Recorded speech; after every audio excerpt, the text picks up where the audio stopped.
நம்மள்ட்ட பேச முடியாது, எதுவுமே பண்ண முடியாது. ஜஸ்ட் அந்த ஒரு நேச்சர் நம்ம வந்து அவங்க வந்து ஃபீல் பண்ணணும். ஒரு மாணிக்க அது வந்து புறாக்களுக்கும் நமக்குள்ள ஒரு கனெக்ஷன். இது புறானில் நிறையா எல்லா பெட்ஸுக்கும் தான் நான் சொல்கிறேன். இப்போதைக்கு வந்து புறான்ற அது சொல்கிறேன். நான் அந்த மாதிரி ஒரு கனெக்ஷனில் இருக்கேன். நேற்று வந்து என் கையில் இவங்கெல்லாம் வந்து சாப்பிட்டாங்க. ரொம்ப நாள் கழித்து என்கிட்ட வந்து கையிலலாம் வந்து சாப்பிட்டாங்க.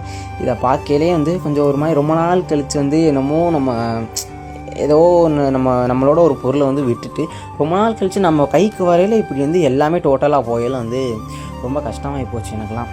இப்போ வந்து எல்லாத்தையுமே வந்து நம்ம இதை வந்து வீட்டிலலாம் வந்து கொடுத்துட்றா, இதெல்லாம் வேணாண்டா, வளர்க்குற இறக்குந்து போகுது எதுக்குடா அப்படின்னு சொன்னாங்க.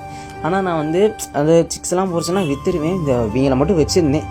கடைசியில் இவங்களும் வந்து மொத்தமாகவே போயிட்டாங்க. இதை பார்க்கலே இதை ஒரு மாதிரி ஆயிடுச்சு. அவ்வளோதான், இனி என்ன பண்ணுறது, ஒன்றுமே பண்ண முடியாது, அவ்வளோதான். கிட்டத்தட்ட 3 வருஷமாக நான் வந்து இந்த புறா வளர்க்குறது வந்து